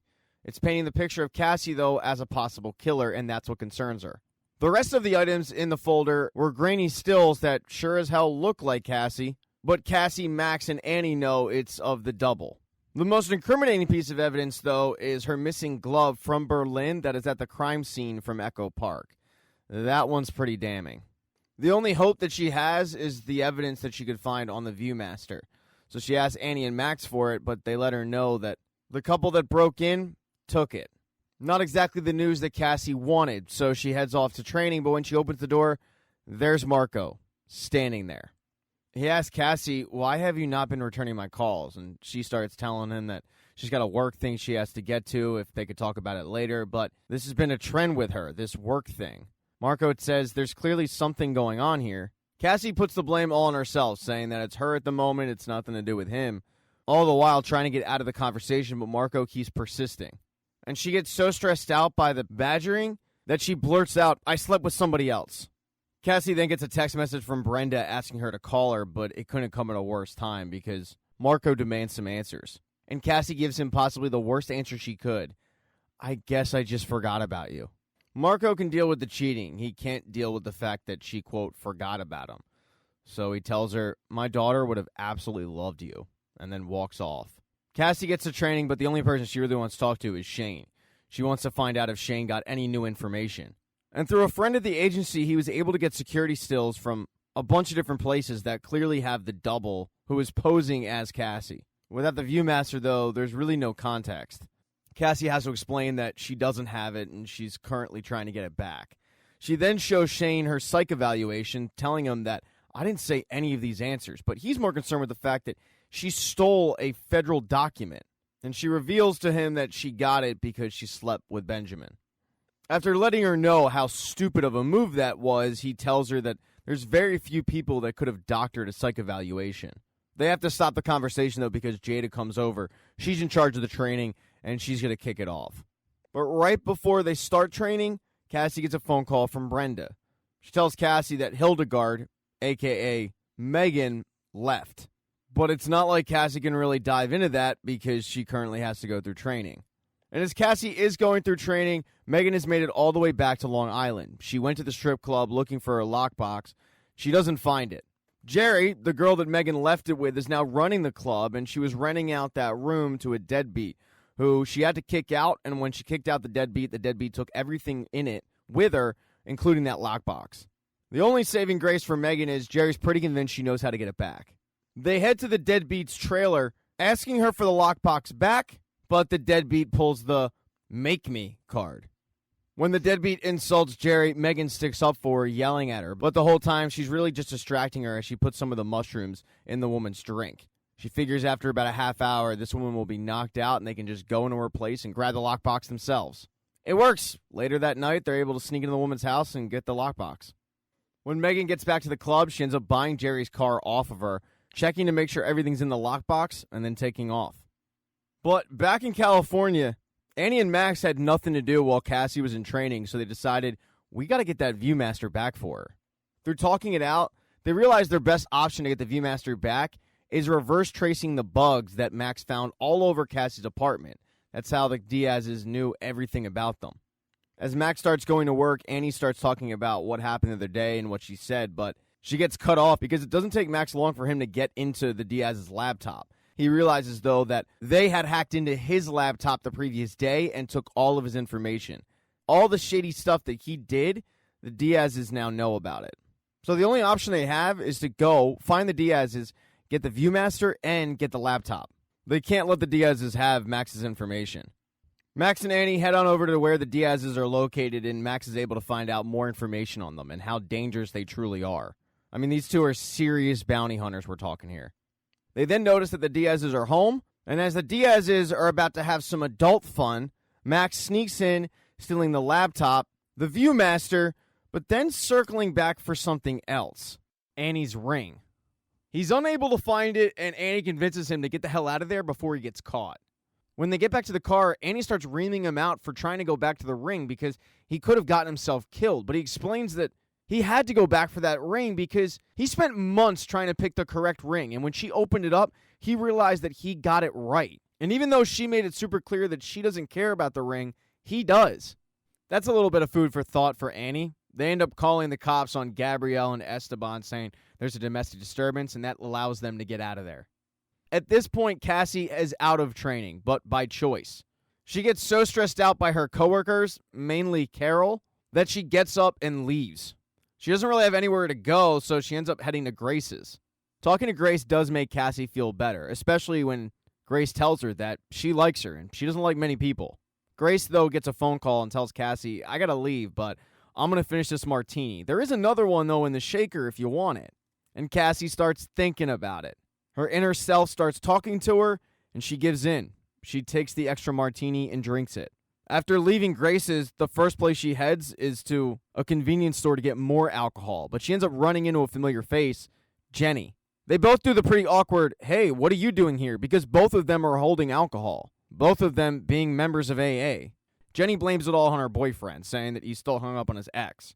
And Cassie, trying to divert attention to the fact that she's also standing in front of the liquor, starts telling Jenny that it's coming off a little creepy. She's starting to feel like she's stalking her. She's not going to do her podcast, no matter how much she wants her to. All the while, Cassie is slurring her words because she's already drunk. Cassie waits for Jenny to leave and then buys 2 bottles of vodka and downs one right away. By the time she gets back to her place, she is trashed. She finds a note from Marco saying that he'll stop by later to pick up his things, but in her drunken rage, she decides to speed that process up, grabs all of his stuff, and throws it in a bag. She realizes that she needs somebody to help her, so she ends up calling Dot. But Dot doesn't answer. Not the first time, or the second time, or the third time. And by the 4th time Cassie calls, she's belligerent. One of the reasons that Dot might not have answered is because Dot thinks that the Echo Park murders might have been an inside job. She goes and talks to Benjamin about it, but Benjamin says that he's still circling for leads, and he's got a few ideas, but he's not ready to reveal them yet. Dot, though, is definitely suspicious, and she asks one of her assistants to pull all the communication between Benjamin and Cassie. With Dot not answering, Cassie calls her other CIA friend, Shane. She doesn't initially get Shane, though. She gets Justin, Shane's boyfriend, who she hasn't met. And Cassie inadvertently reveals to Justin that Shane works for the CIA. So when Shane does hop on the phone, he's not really in a great mood because Justin had no idea and Shane wanted to keep it that way. He gets so angry that he ends up hanging up on her because he can't help her at the moment. Cassie goes into a rage, grabbing that bear that Davey gave her and driving it all the way to the beach, where she ends up chucking it into the ocean. She also has a good conversation with her inner self. Cassie starts blaming her inner self for making her throw away her sobriety after a year, and her inner self reminds her, you weren't sober for a year. The longest you made it was 6 months. The realization of this upsets Cassie so much that she calls the only person she can truly count on, Brenda. And Brenda understands what Cassie's going through. She understands falling off the wagon and wanting to be that fun, alcoholic self. Brenda isn't there to chastise Cassie for her decisions. She's there to be a friend. Cassie ends up revealing to Brenda that she didn't have a year. She was lying the entire time. The most she had was 6 months. But when she showed up in L.A., she wanted the 6 months to count, so she just lied about it. Cassie makes mention of the fact that she was doing so well, but Brenda says, no, you weren't. You were lying to yourself and everybody. And when Cassie says, great, now I'm back at square one, Brenda says, Cassie, you never left square one. You built your recovery on a house of cards and it crumbled. That's what happens. She then gives Cassie a hug. When Annie and Max get home, they find Cassie passed out on the floor. And initially, they think that Cassie was attacked. Something went wrong because the house looked like it's been rummaged through. But Annie quickly realizes, no, Cassie's passed out because she was drunk. She tells Max to go get some coffee because they need some alone time. Because she doesn't want to hear the "Man, you really screwed up" speech from Annie, Cassie tries to kick Annie out of the house, but Annie doesn't leave, just giving her a hug. Annie's not there to criticize her, though. She tries to give her a little bit of a pep talk, telling her, "You made it a year. That's huge." And that's when Cassie has to reveal that she didn't actually make it a year. The two start putting a list together of what Annie needs to do, like be honest about her drinking, apologize to Marco, and deal with the whole person impersonating her and trying to make her out to be a murderer thing. Cassie does tell Annie that she can't handle being a CIA agent and trying to be sober at the same time. It's just too much. And Annie says, "There you go. That's a huge life change. I mean, that's a lot more than I can say for myself right now. Because after everything that happened last year, I just don't trust myself anymore. I'm constantly afraid I'm going to make the wrong choice, like a job or Max." And now it's Cassie's turn to give Annie a pep talk, and she tells her, "You're the best person I know. Just trust her gut." She then frantically asks Annie, "What time is it? Because I have to fly back to New York with Davey and do that whole read a letter to my dad thing." Cassie doesn't really want to go, but Annie convinces her that she needs to go. It'll be cathartic, and it'll be good because the double can't pin anything on her if she's in New York. There's then a knock at the door, and it's Benjamin Barry. The two women start freaking out about what to do, and Cassie decides to sneak out the back door while Annie distracts Ben. Cassie quickly packs a bag, goes to hop in an Uber, but before she does, she notices that CIA agent standing outside near her car, the one with the messed up eye. She gets super freaked out, but she heads to the airport anyway. Right before she meets up with Davey in the terminal, she gets a phone call from his partner, Rick. Rick wasn't actually looking for Davey with this phone call. He wanted to talk to Cassie because, as he tells Cassie, when Davey extended his trip to California, he had dropped some hints that Cassie was going through some stuff. So Rick just really called to let Cassie know that him and the girls are there for her. While she appreciates it, it's super sketchy behavior from her brother. She doesn't mention it at first, just deciding to board the plane with him, because Cassie's big concern is the fact that they're going to run into her mother on this trip. And Davey assures her, no, she's not at home. She's on a meditation retreat. You don't have to worry about it. Cassie then waits for the doors to officially close, meaning that they can't get off the plane, to tell Davey about the fact that she drank. Davey asks, "Are you all right?" And Cassie says, "No, I'm not going to drink again, but I want to drink." Davey starts questioning why they're even going on the trip, and Cassie tells him, "I don't know, maybe it'll be good for me." Then the plane takes off. With Cassie up in the air, Max and Annie continue to work on trying to find out more information on Gabrielle and Esteban. Annie tries to sit down with Max and talk about their relationship because Max has been super weird ever since the dinner with her parents. But he asks her not to focus on that because there's just a ton of stuff on the Diaz's. And what he's found is really concerning. It's different identities, different addresses, multiple records. But there's nothing there that pins them down to who they really are. And considering the fact they did something to them, they need to kind of know who they did something to. The conversation, though, does segue into the relationship, and Annie tells Max that she realizes the ring was important to him, which is why she was wearing it. If it's important to him, it's important to her, too. But as they're smoothing things over, Cassie's double has snuck into the apartment and planted a knife. One has to assume that it was the knife that was used to kill the CIA agents in Echo Park. The double is able to get in there, plant the knife, and get out without either Annie or Max ever knowing about it. Annie decides to make the couple a meal, but right as she finishes, Max has found some really troubling information from the Diaz's. The Diaz's were sending stalker-level info reports to some Korean group. They have everything, her flight itinerary, info on Davey, and an address for Lisa Bowden, who is Cassie's mother. So Annie needs to get a hold of Cassie to warn her about this. But that's going to be tough to do with Cassie in the air. The other confidant in Cassie's life, Shane, gets a phone call from Benjamin because Dot is getting extremely impatient. The fact that they still haven't caught the murderers from Echo Park is really annoying her, and she's pinning a lot of the blame on Ben. Ben is just simply trying to get to the bottom of everything. And even after Dot told him to leave the Cassie Bowden situation alone, he can't help himself. So he calls up the person who recruited Cassie to the CIA, Shane. He asks Shane, "Do you know about Cassie's involvement with any radicalized political groups?" And Shane says, "No, of course not. Why would I know that?" And Benjamin tells him that everything in her file leads one to believe that Cassie is unpredictable. Shane reiterates the fact that he doesn't know anything, and he gets the hell off the phone. A little while later, Cassie touches down in New York, and the first thing she does is to the cemetery. Cassie reads her letter at her dad's grave, and it is very emotional for her. But the next stop they have to take is to Cassie's mom's house. They have to clean out their old rooms, and Cassie's only willing to do it if her mother isn't there. But as soon as they get there, Davey starts asking if they want to do anything but that. Go get food, even volunteering to do it by himself later on. But Cassie isn't picking up on the hints. But that's when the door opens and she sees her mother standing there. But Cassie is the only one who's surprised because her mother is just as surprised to see her. This whole thing was orchestrated by Davey, and the two women had no idea that they were going to run into each other. And the only time they talk is once a year at Christmas. Other than that, they are estranged.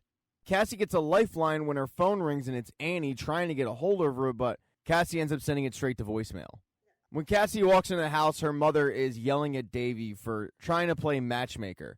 She's also stressed out because she recently had a break-in, although they didn't take anything. Right away, though, the conversation between Cassie and her mother gets pretty contentious. Cassie's mom starts bringing up old memories, bad ones, making Cassie out to be this horrible daughter, and then going to check on the food in the oven. When she does that, Cassie, just like her mother, starts yelling at Davey for the same exact thing, trying to play matchmaker. Davey goes to talk to his mom in the kitchen, trying to smooth things over, but as Davey and his mom are talking, they're pretty loud, and they're talking about Cassie. Cassie can't just sit back there and listen to these two people talk about her like she's not there. So Cassie walks in and apologizes to her mother for being a crappy daughter and for how she handled things when her dad died. But this conversation that starts off as an apology and is on the road to true relationship recovery doesn't end well. At the end of the day, Cassie's mom is not ready to forgive. She's staring at a daughter that reminds her exactly of her ex-husband. She tells Cassie, "I love you, but I don't like you." And then she leaves to let the kids clean up their bedroom. Davey's the first one to start cleaning up. Cassie needs a moment, but when she finally goes up to their bedroom, she sees Davey loading up fireworks into his bag because Davey used to love fireworks. Cassie reminds him, "You're not going to be able to get on a plane with fireworks." But Davey's so upset that he says, "You know what, let him try," and storms out of the bedroom. Cassie's about to stop him, but she notices something in the bedroom. It's a box that says Viewmaster Teddy. She opens it up to find a bunch of slides for a Viewmaster, a teddy bear, and a note that says, "I owe you." That's when she realized that the reason that nothing was taken during the break-in at her mom's place was because they weren't looking for anything. They were planting something. Cassie gets extremely freaked out, and then her phone rings. It's Dot. She answers the phone call and immediately starts to apologize for leaving those belligerent voicemails on Dot's phone, but Dot actually called to warn her. She tells Cassie that she's starting to have real doubts about Benjamin Barry. Cassie's in disbelief and says, "No, actually, he was just at my house with this guy who had a cloudy eye that I saw in Berlin."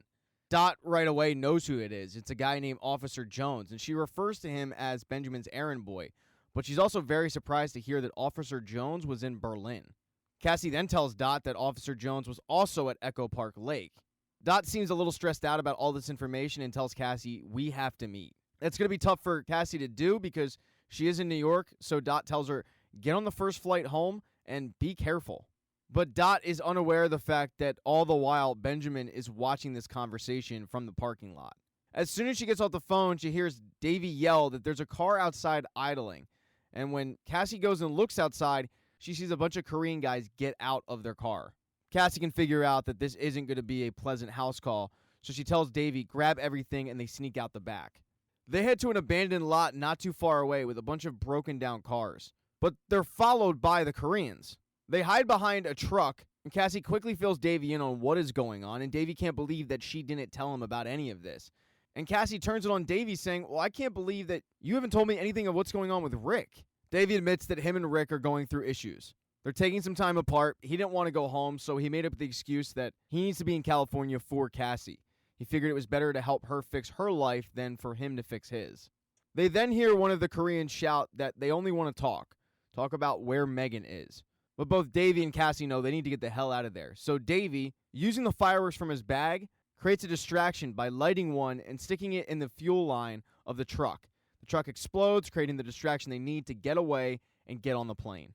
Davey tells Cassie, my problems back home don't seem so bad anymore, so when we get back to California, I'm going to book my return flight.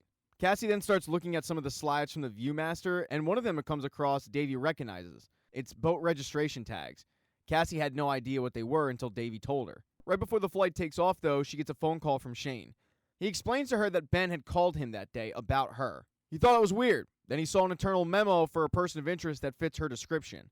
Cassie knows it looks bad, but also thinks that Dot is going to exonerate her because Dot is aware that she didn't do any of that. But Shane says the CIA is not your friend right now. That guy Benjamin is poisoning the well. He also tells her that even if Dot is in her corner, Cassie and him need to meet before she goes anywhere near the CIA. Cassie agrees, but then tells Shane about the boater registration numbers.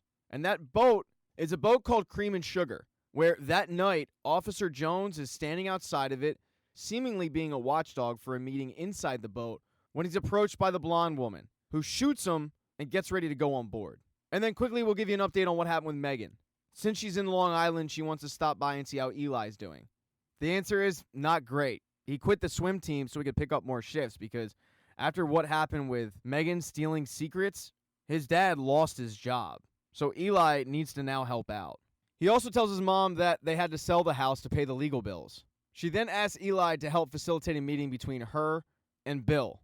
And when Bill sees Megan in the car, he is shocked.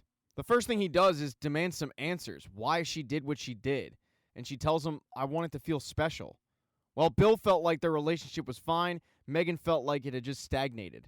He then pulls out his phone and tells her that he has to let the FBI know that she made contact. If he doesn't, they're going to prosecute him.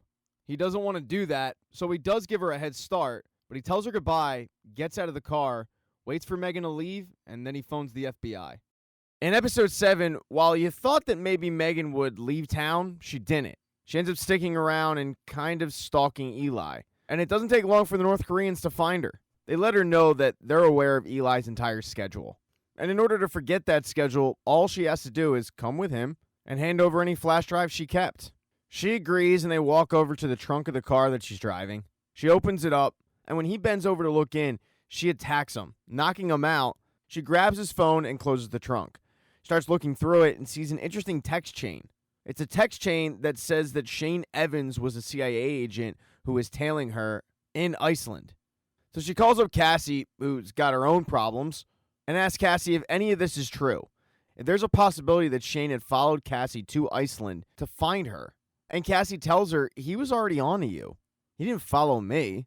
Megan says, okay, well, I need you to broker a meeting between me and Shane because I have information to trade. Cassie's reluctant to do it because Shane doesn't really have that power, but Megan starts begging her. And then she sees police lights in her rearview mirror. She starts panicking, hanging up the phone with Cassie, and the reason the police stopped is because she had parked her car in the breakdown lane. So the police had figured that she needed some assistance. The police officer asked for her license and registration, but Megan has to play dumb like she doesn't have it. The police officer then asks Megan to get out of the car, and then Megan notices the police officer is selling candy, and Megan used to sell the same candy for Eli. So she starts pleading with the police officer to just let her go, tapping into the fact that they both are mothers, and at the moment, her and her son aren't on speaking terms. It works. The cop just tells her, please don't park in the breakdown lane again. No, as I said, Cassie has her own crap to deal with. She was able to track down which boat was on her viewfinder and where it is. Her and Shane head over there, but they get super suspicious when there is a blood stain on the concrete directly outside of it. They head into the boat, and they find the bodies of 3 dead FBI agents. Cassie then notices that her other red glove from Berlin is sitting conveniently on the ground. Shane yells at her to drop it when she goes to pick it up because it's evidence. But Cassie knows how bad of a look that is, so when Shane goes to call the police, Cassie picks it right back up and puts it in her pocket. With Shane on the phone with the cops, Cassie decides to call up Dot. Dot, though, is in a meeting, so Cassie has to say, have her call me back as soon as possible. The cops show up at the boat a little while later, and as Cassie is waiting outside of it, she gets approached by Jenny. Jenny's all excited because she heard there was a murder on the police scanner, and she wants to get some dirt for her podcast. But Cassie's a little freaked out. She feels like Jenny is stalking her. She also feels like Jenny is being super excited when 3 people were just murdered. She gives her a lecture about how she needs some perspective in this world, and Jenny goes, whoa, I didn't know you were going to be here. And here you are, lecturing me again. And, I really looked up to you. But all you ever do is show up and talk down to me. She then asks Cassie, wait, what are you doing here? But Cassie luckily doesn't have to answer that question because Jenny's phone starts ringing and Jenny has to go take the call. After Shane is done talking with the police, Shane and Cassie head back to Cassie's place where they fill Max and Annie in on everything that happened. Annie's a little bit confused about why she brought Shane over and how Shane can help this, and that's when Cassie reveals to the group that Shane is also a CIA agent, which Shane is not all that happy with. Shane then gets the topic back to the Viewmaster, the photos, the murders, and he tells Cassie that everybody who's been murdered has been associated with Will, the guy from Berlin. And every photo on the Viewmaster has marked the location where they were murdered. There's one photo left. And the only way that somebody could successfully frame Cassie is if she were dead. So Shane thinks the last murder is going to be Cassie. This is a lot for Cassie to take in, so she goes and hides in the bathroom to be with her thoughts. Annie comes in, and Cassie fills her in on just about everything, including the nasty conversation she had with her mother. They get interrupted by Max, who knocks on the door and says that he's got some information on the last slide. He's been able to figure out that it's a ride at the local pier. And that murder is going to have to happen that day because this is the last day the pier is going to be open for the season. But as Max is explaining this, he notices something on her shelf and he asks, "What is that?" And when Cassie goes to see what it is, it ends up being the knife that the double had planted. Shane then goes and notices that somebody broke in the back door, and all of this is not a good look. I mean, clearly it wasn't Cassie, but it shows how easily the double was able to get to her. After talking to her inner self, Cassie tells the group that they need to go to the pier. They need to find the double. Annie reminds her that's exactly what the double would want if she wants to murder her, but Cassie's on a mission. She grabs a box cutter, and despite her friend's warnings, she's going to the pier. So Shane tells her, "You're going to follow all of my orders because I'm going to do everything in my power to protect you." He then turns to Max and Annie and says, "You two, stay put." But even though Shane told him not to go, they're right behind him. Right after Shane and Cassie arrive at the pier, Cassie hypothetically brings up a meeting between Shane and Megan if Megan had information to trade. Shane isn't even ready to process that, though. He doesn't really entertain this, quote, hypothetical, just telling Cassie to sit on a bench and don't move. If she sees the double, she is to text him immediately. He's going to walk around and try to find the double himself. Right after Shane leaves to go find the double, Cassie hears her phone blowing up. She's got 3 texts from Davey, 1 from Megan. The Megan one just says, "On my way." Davey's say, "I'm so confused. Can you call? I really need to talk." But before Cassie can get back to anybody, she notices the double walking into the carousel. She does text Shane, but she doesn't wait for a response. She chases after the double. As Cassie heads into the carousel to find her doppelganger, Annie and Max arrive at the pier, but they're not alone because they're being followed by Gabrielle and Esteban. And as Max and Annie are looking around for Cassie, the doppelganger, both, Max notices, thanks to a mirror, that they're being followed by these psychopaths. So they start trying to lose them as soon as possible. They realize, though, that even if they do lose Esteban and Gabrielle, it's not going to be long before they're right back on their tail. They need to come up with a plan. Annie comes up with a plan, and it involves the taser that they stole from him.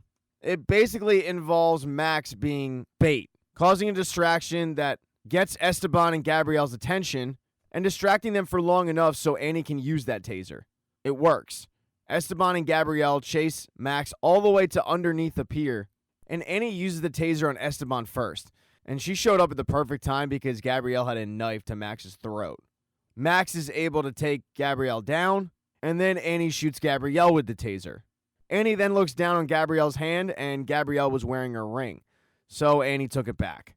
Annie then realizes what she just did to Max, using him as bait, and she feels horrible. She starts to apologize, but Max doesn't care because it worked. And with Annie putting the ring back on, it sure seems like they're officially engaged. But back over with Cassie, she continues to look for the double to no luck, and that's when she gets the return phone call from Dot. Dot tells her she appreciates all the information she's already given, and she's going to be running a task force to look into the murders of the FBI agents. But Dot then notices a lot of background noise, and Cassie tells her that she's at the pier, and the double is also there as well. Dot warns her that it's not safe to be there, and if she sees Benjamin Barry, she's to get away from him as soon as possible. And just as Dot says that, Benjamin Barry appears. So Cassie does what she was told, getting away from him, but getting on a Ferris wheel. And not just any Ferris wheel, but the Ferris wheel car that was in the viewfinder. When her car gets to the top, she looks down and Benjamin is waiting for her. But Benjamin is then approached by Shane, who is wondering what the hell he's doing there. Both men start telling each other that they shouldn't be there. Cassie zooms in on her phone to see the conversation, but then she notices that Shane drops to the ground, and she thinks that Benjamin did something to him. When she finally gets back down to the ground, she goes to get off the ride, but that's when she's approached by the double. And the double is Grace. At gunpoint, Grace makes Cassie get back on the ride, and the two head back up on the Ferris wheel. Grace, who still has a gun pointed at Cassie, says, "I don't want to have to do this." And Cassie starts telling her, "You don't have to. You don't have to do anything you don't want to. You don't have to do anything that Benjamin Barry wants you to do." And Grace is a little confused and says, "Yeah, I know I don't have to do anything that Benjamin Barry wants me to do. I just stabbed him." Because it turns out that when Shane slumped to the ground, it was because he was stabbed, and shortly after that, Benjamin was stabbed as well. And the fact that Benjamin Barry had nothing to do with this really surprises Cassie. But right next to her, Grace is stressed out because she actually liked Cassie, and she doesn't want to do this. She doesn't feel comfortable doing what she's about to do. She explains to Cassie that this whole situation is a lot bigger than either of them. Cassie starts begging Grace to put the gun down, but Grace is ignoring it because she's lamenting her life decision. She tells Cassie that she wanted out of the Army at all costs because she hated what they were making her do. And now it turns out she's doing the exact thing that she didn't want to be doing. She's killing people for somebody else. So Cassie starts asking her, "Well, why me? I mean, why did you plant that Viewmaster?" And Grace says, "What Viewmaster? What the hell are you talking about?" Grace then gets back to ranting about what a predicament she's in and how she doesn't want to be doing any of this. Mainly about the fact that when this ride is over, she's going to prison. She's killed people. And the worst part about all of it is the fact that she never had a choice in the matter. Cassie tells her, "Grace, you do have a choice." And Grace says, "Yeah, I know. I do have a choice." And then she puts the gun to her head and kills herself. And when that ride comes back down, Cassie has blood on her face and is in shock as the police wait for her. And in the season finale, Cassie is reeling from what Grace did right in front of her. The cops don't think she's a suspect. They know what happened. But it's a lot for Cassie. She heads over to the hospital because Shane has survived along with Benjamin. They were both stabbed. Looks like they're going to be all right. Dot also headed to the hospital because it's her agents. She has to speak with Cassie alone. She thanks Cassie for all that she's done, and she lets her know that they verified Benjamin was not working with Grace. She also apologizes because she feels like this is on her. She then shows her a classified document of Grace talking to another blonde woman and tells her that Grace wasn't working alone. Dot tells Cassie that she needs to come with her, but Cassie gets a text message from Megan saying that she's arrived. Megan dropped off the car at the airport, letting the North Korean know that if he really wants to do this, she will make it her life's mission to hunt him down and kill him if anything happens to her family. Now, it's time to make sure her family's safe. She's arrived at the hospital looking to make a deal with Shane. So before Cassie goes off with Dot, she needs to make sure Shane isn't going to arrest Megan on the spot. And Shane wants to, but he agrees to hear Megan out. And the information that she has is enough to get her in witness protection. So Shane kicks Cassie out and listens to what Megan has to say. Shane agrees that Megan's information is great, and through his connections, he's able to set Megan up in witness protection, and her and her family should be safe. Outside, Cassie starts walking down the hall in the hospital. She gets a phone call from Rick, Davy's husband. He tells her that he's not ready to call the police yet, but he has been getting a bunch of text messages from Davy saying how much that Davy let her down and that he can't come home. Rick doesn't even think he got on the plane. She tells Rick that she did, in fact, get some weird text messages from him, but it's been a crazy day. She'll track him down and get back to him. She then hops in a car with Dot, and they head off back to the office. They're stuck in pretty bad traffic, though, and Cassie really wants to take a shower. Dot would like to, but she tells Cassie there is somebody still out there who probably wants to hurt you. It's not a safe move. But she feels for Cassie, so she tells the driver, head to my place so Cassie can shower there. When they arrive at Dot's condo, it's huge and gorgeous. Dot tells her where the shower is, but curiosity has always been the downfall of Cassie, and she starts looking around a little bit at all the pictures that Dot has. Like, there's one with her and former President George Bush. There's one with her and Colin Powell. And then there's one that's really interesting, because it's her, just her, in a full soldier's uniform, but she's leaning on somebody else who is cropped out of the photo. And that's when it clicks. The other person was Grace. She saw the same photo in Grace's apartment. The only difference was, in the photo, instead of Dot, it was Grace. When you connect both photos, you've got the full photo. She looks through her bathroom cabinet, and there's Santal 33, the perfume that was all over the bloody wig. She then remembers that her psych evaluation was doctored, and Shane told her it could only be doctored by somebody pretty high up. Dot fits that description. She can't shower because she realized that she walked home with the same person who's been setting her up this entire time. She needs to do something, so she calls up Annie, fills Annie in on everything, and asks if Max can let off the alarm in the building so she can get a clean getaway. Of course, Max agrees, and the alarm goes off a little while later, and Cassie tries to start making her way out of the condo. The alarm, though, is really bothering her tinnitus, and she doesn't make it out before she's caught by Dot. And Dot casually just turns the alarm off. Dot then brushes off her blazer to show Cassie she has a gun, because now she knows that Cassie knows. She has all the telltale signs, her breathing, her heart rate, all that. She tells Cassie, "What do you think you know?" And Cassie tells her theory. And Dot says, "Yeah, Grace was one of the many broken toys that I've used. Kind of like you." Cassie asks, "What happened with Will?" And Dot says, "He tried to blackmail me. I had to eliminate him." Cassie's pretty scared. She tells Dot that she'd really like to leave, but she can't because Dot's blocking her. But Dot has set this whole thing up. If Cassie goes towards her, which really would be towards the exit, the ballistics are going to show that she was defending herself because Cassie was, quote, coming at her. And Cassie has just had enough, so she screams at Dot, "Why me?" And Dot tells her, "As soon as I saw your file, I knew you would fit the description of a rogue officer. I mean, you went to every single crime scene, just like I wanted. Your self-destructiveness was perfect." After getting into a little tiff with her inner self, she comes up with a plan on how to get out of there. She pulls an alarm and tries to escape, but the two CIA agents who drove them there bump into her as she's trying to leave. Dot yells for them to grab Cassie, but instead they grab Dot, because they were tipped off by Benjamin Barry that Dot's the real one that needs to get arrested. Cassie has to stay at Dot's condo, and a little while later, Benjamin shows up. She asks him, "How did you know?" And he says, "When I pulled your file, I saw things that I knew were fabrications. Then I started looking into Dot, and things started unfolding. I found notes about the pier with today's date, and then after the woman at the pier that looked like you stabbed me, everything kind of snapped into place. It turns out Dot has been selling CIA records for years." He also tells her that she's lucky that one of the officers mentioned Dot was bringing Cassie there, which is a big breach of conduct. They then start talking about what happened in his office, because they never talked about it. And they agree that they both suddenly forgot about it. From now on, they're going to keep things professional. He tells her she did a good job and he'll see her next week. He takes off and then her phone pings, and it's Davey. She feels horrible because she forgot about him, but Davey's text message say, in all caps, "I can't go home, I screwed up." She immediately calls Davey back, but instead of Davey, she gets Jenny. She's a little confused on why she's talking to Jenny, but Jenny explains that Davey stopped by to say goodbye, and then he chucked his phone. He was in a manic episode talking about his kids, and now he's in her backyard pacing and yelling. She tells Jenny, "Send me your address, I'll be over immediately." And she heads over. When she gets to Jenny's house, Jenny locks the door, offers her tea, but all Cassie wants to do is see her brother. As they head upstairs to see Davey, Jenny tells Cassie that this is her grandmother's house. She recently passed away, so they have to go through everything. And it fits. It does look like an old lady's house. When they finally get upstairs, Davey is passed out on the couch. Cassie starts trying to wake him up, but as she's doing so, her phone rings. And Jenny grabs it and hammers the crap out of it, breaking it.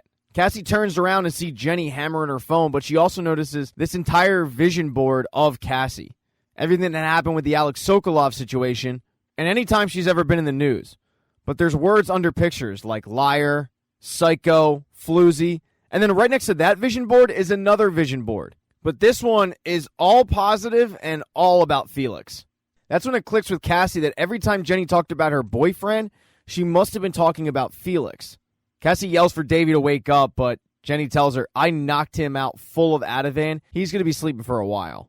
Oh, and there's no podcast. And just like in Dot's apartment, Cassie asks, how? I mean, why? And Jenny is one of these crime fanatics who finds the killer hot. So she went to go visit Felix in prison. When she did, Felix thought she was weird, but they ended up striking up a pen pal relationship, and he was able to convince her to go after Cassie Bowden. I don't know, maybe he was actually into Jenny for Jenny, but it seemed like she definitely was being used. Cassie tries to talk Jenny out of it, but Jenny needs to get revenge for her man. She goes to attack Cassie. Cassie's able to get away and hide in a closet, but it's not long before Jenny comes calling. When Jenny opens the closet door that Cassie was hiding behind, Cassie knocks Jenny down, and then she sees just whose house it really is. Because if it was Jenny's grandmother, the way she died was she was murdered by Jenny. there's a dead body under a bed. Cassie doesn't have time to waste, though, because Jenny has a hammer in her hand, and she has bad intentions with it. Cassie starts once again trying to talk her out of this, buying herself some time, when a very groggy Davy shows up, knocking Jenny down, and then Cassie knocking her out by hitting her over the head. They then call the cops, and Jenny gets locked up. A couple days later, Davy heads home with Rick, and Cassie heads back to work as a flight attendant, but also as a CIA operative. She needs to head to Vegas, though, for the nuptials between Annie and Max. While waiting for the plane to take off, she decides to call her mom. She tells her mom that she understands why her mom said what she said, and she doesn't disagree with it, but she also wants to let her mom know that she's taking the steps to correct those mistakes. Her mother appreciates it and says, "I really hope we can talk soon." And Cassie agrees that that'd be a great idea. She then heads off and watches her best friend get married. And that is the end of Season 2 of The Flight Attendant. Thank you so much for getting to this part of the recap. I really appreciate it. Consider subscribing to the channel and consider subscribing to my Patreon. There's a link in the description. If you don't want to do that, I have a store. You could buy t-shirts. You could buy like a koozie or a mug or, I don't know, just buy something. I got bills to pay, you know. If you leave a comment in the comment section and I don't get back to you, don't take it personal. Comment sections are usually a cesspool, and nasty comments just make me feel bad. Hope you understand. But just know, I really do appreciate you guys checking this out.